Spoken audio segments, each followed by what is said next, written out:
जो आप प्रधानमंत्री आवास दे रहे हैं, लोगों को घर दे रहे हैं, उनके ऊपर भी आपने भारी भारी टैक्स लगा दिया।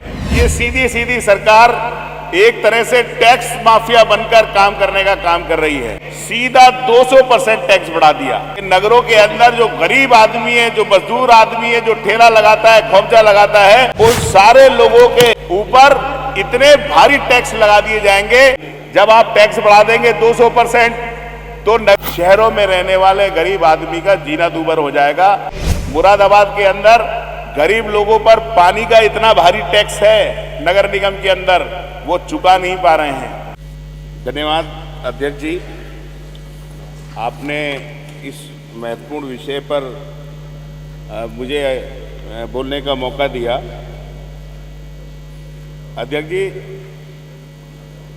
नगर पालिकाएं, नगर पंचायत, नगर निगम, ये सारी ऑटोनोमस बॉडी होती है और जनता से निर्वाचित होकर इसके अंदर अध्यक्ष और सदस्य चुने जाते हैं। इससे पहले सरकार की ये जिम्मेदारी होती थी कि सरकार नगरों के अंदर मूलभूत सुविधाएं देती थी।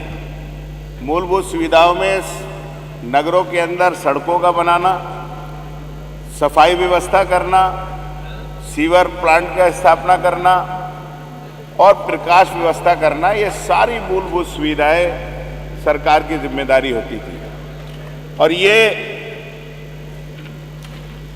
अभी सरकार ने बहुत सारी नई नगर पंचायतों का निर्माण किया है और अभी पूरे उत्तर प्रदेश के अंदर और देश के अंदर बहुत सारे ऐसे लोग हैं जो गांव से चलकर शहर की ओर रोजगार के लिए या अपने बच्चों को पढ़ाने के लिए शहरों के अंदर आते हैं। लेकिन सरकार ने मूलभूत सुविधा न देकर शहरों के अंदर इतने भारी कर लगाने की तैयारी जीआईएस सर्वे के तहत की। पहले ये अधिकार नगर पालिका, नगर पंचायत, इनके बोर्ड का हुआ करता था और बोर्ड ये तय करता था कि किस प्रकार से नगर पंचायत, नगर पालिकाओं की आमदनी बढ़ानी है। लेकिन सरकार ने हठधर्मी करते हुए आज नगर पालिका, नगर पंचायत अध्यक्षों और सभासदों को बिल्कुल इस चीज से अलग कर दिया और एक नया गजट सरकार ने किया। स्वकर प्रणाली के तहत एक नया गजट सरकार ने जारी किया। इसके अंदर 4 स्लैब माननीय मंत्री जी आपने बनाए हैं और कर लगाने के लिए पहला स्लैब है जो रोड है 24 मीटर से चौड़ा, 15 से 24 मीटर चौड़ा, और दूसरा 15 मीटर से 12 मीटर चौड़ा, तीसरा स्लैब है 9 मीटर से 12 मीटर और चौथा स्लैब है 24 मीटर से अधिक चौड़ा रेट। लेकिन जो शहरी क्षेत्रों के अंदर लोग रहते हैं, बहुत सारे ऐसे लोग हैं जो छोटी छोटी गलियों के अंदर रहते हैं और बहुत सारे ऐसे लोग हैं जो नई आबादी बसी है, जो गांवों से आकर शहरों के अंदर बसे हैं। लेकिन जो सरकार ने कर लगाने का जीएस सर्वे के तहत लगाया और कर इतने भारी बढ़ाया। मैं जिला मुरादाबाद से आता हूं। नगर निगम मुरादाबाद के अंदर, अकेले मुरादाबाद के अंदर इससे पहले टैक्स की वसूली 38 करोड़ थी और अब बढ़कर 110 करोड़ जो जीएस सर्वे के तहत है 110 करोड़ कर दी गई। सीधा 200% टैक्स बढ़ा दिया। और ये जो स्वकर प्रणाली आ रही है, जिस तरह का स्लैब सरकार लेकर आई है, मैं दावे के साथ कह सकता हूं कि नगरों के अंदर जो गरीब आदमी है, जो मजदूर आदमी है, जो ठेला लगाता है, खोपचा लगाता है, उन सारे लोगों के ऊपर इतने भारी टैक्स लगा दिए जाएंगे कि वो मजदूरी करने के बाद भी उस टैक्स को नहीं कर दिया जाएगा। और एक आदेश आपकी तरफ से और हुआ है। नगर पालिकाओं के अंदर पानी की सप्लाई होती है, बहुत सारे लोग ऐसे हैं जो पानी की कनेक्शन जिन्होंने नहीं लिया है और उनके घर के आगे पाइपलाइन 200 मीटर के दायरे के अंदर पाइपलाइन अगर गुजर रही है तो उन्हें भी कनेक्शन लेने वाले लोगों को, पानी लेने वाले लोगों को, उन लोगों को भी इतना ही टैक्स देना पड़ेगा, इतना ही वो करना पड़ेगा जितना कनेक्शन वाले ले रहे हैं। ये सीधी सीधी सरकार एक तरह से टैक्स माफिया बनकर काम करने का काम कर रही है।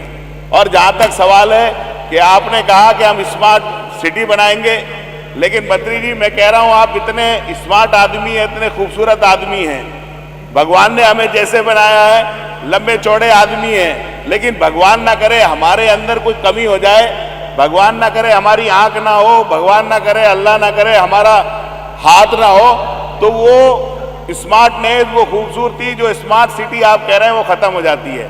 ये बात मैं इसलिए कह रहा हूं, मुरादाबाद को आपने स्मार्ट सिटी किया, लेकिन पूरे मुरादाबाद के अंदर केवल कांट रोड के ऊपर ही काम हो रहा है, जो दिल्ली को रोड जाता है उस पर काम हो रहा है, कहीं पर चक्कर की मिलक के ऊपर कोई काम नहीं हो रहा, हरतला के अंदर स्मार्ट सिटी बनाने के लिए कोई काम नहीं हो रहा, या करूले के ऊपर कोई काम नहीं हो रहा, जामा मस्जिद साइड में कोई काम नहीं हो रहा। मैं ये कहना चाहता हूं मंत्री जी, अगर पूरे शहर के अंदर स्मार्ट आप बनाएंगे तभी कोई आदमी आकर कहेगा कि जैसे हमारे मंत्री जी खूबसूरत हैं, संपूर्ण रूप से खूबसूरत हैं। जब मुरादाबाद को पूरे को आप खूबसूरत बनाएंगे तभी माननीय मंत्री जी आपकी स्मार्ट सिटी की सपना पूरा होगा। मैं आपसे अनुरोध करता हूं मंत्री जी कि जो नगर पालिका, नगर पंचायतों के चेयरमैन है, आपने इस जो स्वीकृत प्रणाली जो गजट किया है उसके अंदर आपने उन्हें बिल्कुल अलग कर दिया, सारे अधिकार ईओ और अधिशासी अधिकारी को दे दिए।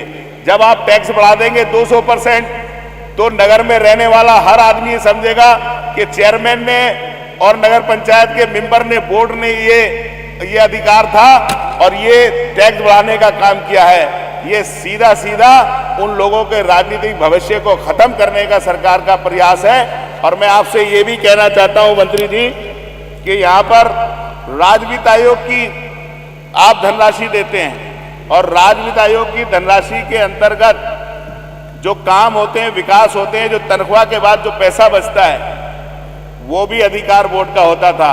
लेकिन उत्तर प्रदेश के अंदर कई जिले ऐसे हैं, मैं आपको नाम बता दूंगा, कि वहां पर अधिकारी अपने पास मंगाकर उन्हें भी 15 वित्त आयोग की तरह से अपने तरह से उनको काम स्वीकृति कर रहे हैं, बोर्ड को और चेयरमैन को निष्क्रिय करने का काम कर रहे हैं। मैं आपसे अनुरोध करूंगा मंत्री जी, अगर लोगों पर इतना टैक्स बढ़ेगा और यहाँ तक जो आप प्रधानमंत्री आवास दे रहे हैं, लोगों को घर दे रहे हैं, उनके ऊपर भी आपने भारी भारी टैक्स लगा दिया। एक तरफ तो कह रहे हैं कि ये गरीब लोग हैं, ये कमजोर लोग हैं, इन्हें हम घर दे रहे हैं, और आपने 50-50 गुना उन पर टैक्स लगा दिया। मैं आपसे कहना चाहता हूं कि आप जो इसके अंदर स्वीकृत प्रणाली के अंदर आपने स्लैब बनाए हैं, इसके अंदर 6 मीटर से 9 मीटर की सड़क का भी आप एक स्लैब बना देंगे, 6 मीटर से 3 मीटर के रोड का भी स्लैब बना देंगे और 3 मीटर से 0 मीटर का भी बना देंगे, तो यकीनी तौर पर जनता को राहत मिल जाएगी। दूसरा, बोर्ड, नगर पालिका के बोर्ड को यह अधिकार थोड़ा दे दिया जाए कि उनकी आपत्तियों के ऊपर सुनवाई कर कर उनकी आर्थिक स्थिति के हिसाब से उनके ऊपर टैक्स लगाया जाए। मैं जानता हूं कि टैक्स इसलिए लगाए जाते हैं कि नगर पालिका, नगर पंचायतों की स्थिति मजबूत हो जाए। लेकिन मंत्री जी, जिस तरह का ये गजट किया गया है, इस गजट के बाद शहरों में रहने वाले गरीब आदमी का जीना दूभर हो जाएगा और उस पर डबल मार हो जाएगी। एक तो हम लोगों का अनुरोध है कि इस टैक्स को कम किया जाए, दूसरा जिस तरह से सारे अधिकार ईओस को और अपर मुख्य अधिकारी को दिए गए हैं उनको रोका जाए, और तीसरा जो आपके स्मार्ट सिटी, मेरे यहाँ नगर पालिका, नगर पंचायत कांट आती है, अगवानपुर आती है, बागबड़ा आती है, मेरे यहाँ पर आपके नगर पालिका उमरी कला आती है, इन सारी जगह गरीब लोग रहते हैं, गरीब लोग अपने बच्चे पढ़ाने वहाँ पे आ रहे हैं। तो मंत्री जी, ये अकेले मेरा या मेरे क्षेत्र का नहीं, बल्कि पूरे उत्तर प्रदेश के पक्ष के हों या विपक्ष के विधायक हों, सब लोगों की ये समस्या है। ये समस्या इतनी बड़ी समस्या है कि निश्चित तौर पर जो आज बोर्ड के अंदर चेयरमैन बैठे हैं, जो बोर्ड के अंदर सभासद बैठे हैं, मैं दावे से कह सकता हूं अगर ये आपने लागू कर दिया, उसमें से 1% चेयरमैन या नगर निगम का कोई भी सभासद शायद होकर फिर वापसी जीतकर बोर्ड के अंदर आ जाए। क्योंकि आज जनता नहीं समझती ये सरकार करने जा रही है। आप लोग कहते हैं हमारा जनाधार शहरों के अंदर है, जब आप लोगों के ऊपर, गरीब आदमियों पर टैक्स सौंप देंगे। मुरादाबाद के अंदर गरीब लोगों पर पानी का इतना भारी टैक्स है नगर निगम के अंदर, वो चुका नहीं पा रहे हैं। मेरा यही अनुरोध है कि ये 4 स्लैब इसमें शामिल कर लिए जाएं और जो अधिकार चेयरमैन के हैं उसमें भी इसको इन्वॉल्व कर लिया जाए, और जो प्रधानमंत्री आवास या दूसरी जो गरीब लोग हैं उन पे जो टैक्स लगाया जा रहा है उसको माफ़ कर दिया जाए, और जो पानी जो चला रहे हैं, जो कनेक्शन ले रहे हैं, उनसे टैक्स लिया जाए। लेकिन जो पानी का कनेक्शन नहीं ले रहे, इस्तेमाल नहीं कर रहे, उन पे जो टैक्स का आदेश आपका किया जाए उसे वापस ले लिया जाए। यही मेरी आपसे प्रार्थना है।